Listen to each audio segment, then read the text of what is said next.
पाकिस्तान की सियासत पे काफ़ी बातें हो गई, इमरान खान की सेहत पे, उनकी आंखों के बारे में भी काफ़ी बातें हो गई। अब एक जो इशू है उसको डिस्कस करना बड़ा ज़रूरी है कि भारत के प्राइम मिनिस्टर नरेंद्र मोदी जो हैं वो इज़राइल के दौरे पे गए। वहाँ पे उन्होंने पार्लियामेंट के इजलास से ख़िताब किया और पार्लियामेंट का जो आला तरीन एजाज़ है वो उनको दिया गया है, उनके गले में डाल दिया गया है, जो आज से पहले कभी किसी को नहीं दिया गया, इवन डोनाल्ड ट्रंप को भी नहीं दिया गया। तो ये एजाज़ जो है जी, ये मोदी साहब को मिल गया। और वहाँ पे उन्होंने तकरीर करते हुए क्या कहा, ज़रा सुने। Israel is their fatherland and India their motherland. Friendship between India and Israel remains a source of strength in an uncertain world. In the barbaric terrorist attack by Hamas on October 7, we feel your pain, we share your grief.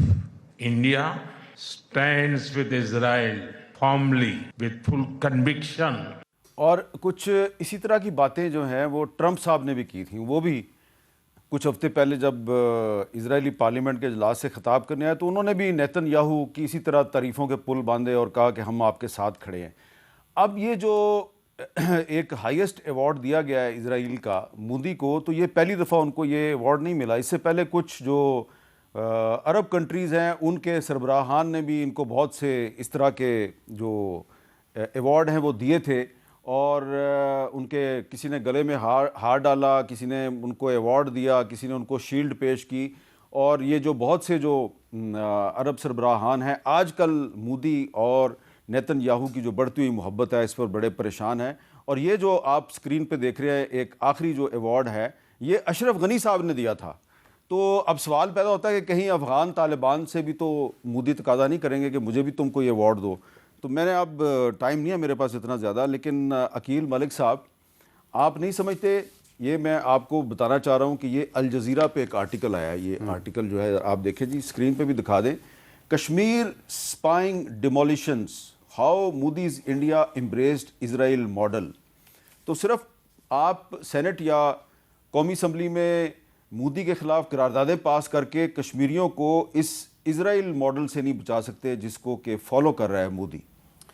देखें, जो वहाँ पे visit हुआ मोदी का और वहाँ पे जाके उन्होंने जो तकरीर की इंतहाई तशवीशनाक है, इंतहाई अफसोसनाक है। उसकी वजह यह है कि ख़ित्ते के हवाले से अगर बात करें और regional stability, regional piece, regional security के हवाले से तो ये बिल्कुल उसको कह लें कि ये इंस्टेबिलिटी फ्यूल कर रहा है। ये वहाँ पे जो तकरीर जाके की, जो वहाँ पे तमाम तर मामला किया और डिफेंस के हवाले से जो उन्होंने तमाम तर इक़दाम उठाए, एक दूसरे के जो उनकी एक्सचेंज हुई चीज़ें वहाँ पे, तो मैं समझता हूँ कि बिल्कुल उनको अफसोस होना चाहिए था कि वहाँ पे गज़ा के और उनकी अपनी कांग्रेस के लोग ये बात कर रहे हैं, उनके अपनी जो मुल्क के अंदर अपोजिशन है वो लोग ये बात कर रहे हैं कि ये गलत किया है, ये इस तरह नहीं करना चाहिए था। और एट ए टाइम जब दुनिया पूरी अमन की बात कर रही है, बोर्ड ऑफ पीस है, और वहाँ पे जाके और जो हालात अभी चल रहे हैं वेस्ट बैंक के और गज़ा के,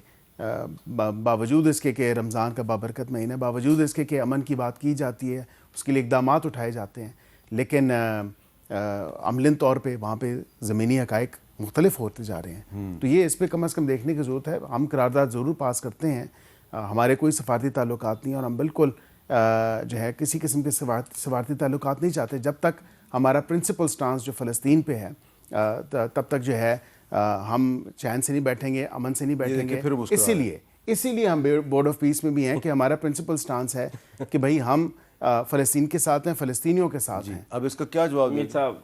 देखिए, ये प्रिंसिपल स्टांस वाली बात तो ना करें ना। अब उन गरीब फ़लस्तीनियों के जो ज़ख्म है उन पर नमक तो ना छिड़कें। आप ट्रंप की तकरीर सुने, आप मोदी की तकरीर सुने, आप नेतन्याहू की तकरीर सुने, फिर भी बोर्ड ऑफ पीस, फिर भी अमन की बातें। वो तो फ़लस्तीनियों को मारने की, वो तो उनको आर्मलेस करना है। अच्छा, अब कहीं पे बात हुई है, एक दूसरे पे तनकीद करते रहें, ज़रूर करें, लेकिन मेरा सवाल ये है कि क्या आपको लगता है कि जो अल जज़ीरा का आर्टिकल है ये बता रहा है कि कश्मीर में वही होने वाला है जो इजराइल ने गज़ा में किया है, उसको कैसे रोकें? मीर साहब, हमने रोकने के लिए हम देखें जो कुछ गज़ा में हुआ और हम साथी बन गए उनके जिन्होंने किया। देखें, ट्रंप को हमने अवार्ड के लिए मुंतखब कर दिया कि इसको अमन का अवार्ड दें, जिन्होंने हमेशा वीटो किया गज़ा में अमन को। हमारा तो वो ये किरदार अफसोस के साथ रहा है। हमारे वज़ीर आज़म साहब कहते हैं इन्हें दें अमन का, ये अमन के सफ़ीर हैं जिन्होंने 9 दफ़ा वीटो किया है कि गज़ा में अमन नहीं होना चाहिए। अब अल्लाह ना करे कश्मीर में भी कल ये हालात पैदा हो जाते हैं, हम कहाँ पे खड़े हैं? हम जिन लोगों के जाके साथ बैठे हैं, जब वो ही मुसलमानों के दुश्मन है तो ये फिर और कश्मीर में भी लेकिन आप मुसलमानों का कत्लेआम होने जा रहा है। इसका जवाब इसका जवाब मैं आपको वाज़े तौर पे ये बता दूं कि ये भी कोई ऐसी बात नहीं है। जब बोर्ड ऑफ पीस है तो वो कोई खाली जो है वो फ़लस्तीन और गज़ा के हवाले से तो नहीं है। हम तो अपनी कोशिश करेंगे कि यूएन सिक्योरिटी काउंसिल में जिस तरह हम अपने कश्मीरी भाइयों के साथ खड़े हैं, बहनों के साथ खड़े हैं, नौजवानों के साथ खड़े हैं, उनके कॉज के साथ खड़े हैं, बिल्कुल हम आज भी उसी तरह खड़े हैं, सीसा पलाई दीवार की तरह खड़े हैं। और हो सकता है कि कल को अगर देखें ना डायनामिक्स तो चेंज हो रहे हैं, कल को हम ये मामला उधर ले जाएं तो फिर क्या होगा? किधर ले जाएंगे? किधर खड़ी होगी? और मेरे भाई आप फलस्तीनियों को तो बचा लें, हम आप दोनों वालों से नहीं। उस देखिए, बोर्ड ये ऐसी में बात जो नहीं है आपने कि ये बोर्ड नहीं आ बनने, सकता। जो बोर्ड बना और जिस बोर्ड का आप हिस्सा बने, वो फलस्तीनियों को तो इंसाफ दिलवा ले, वो फलस्तीनियों के लिए तो कुछ कर ले। इसीलिए हम वहाँ पे मौजूद हैं। आप दीगर क्या कर रहे हैं मुस्लिम वहाँ पे ममालिक मौजूद होके? हैं। क्या उसके बाद पहली अमन आ मीटिंग गया हुई। है? मुझे ये बता दें, इस बोर्ड ऑफ पीस बनने के बाद क्या गजा में लोग नहीं मरे?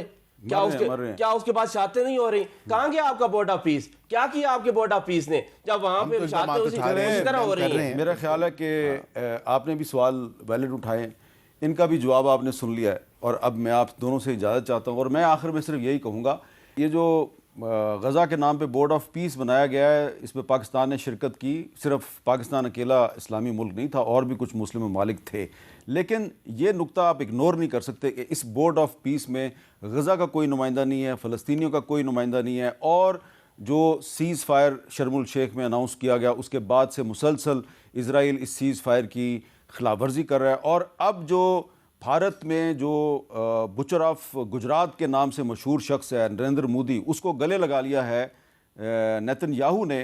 तो नेतन्याहू जो है वो फ़लस्तीनियों का कातिल है, और जो नरेंद्र मोदी है ये कश्मीरी मुसलमानों और भारतीय मुसलमानों का कातिल है। दोनों कातिल इकट्ठे हो गए हैं।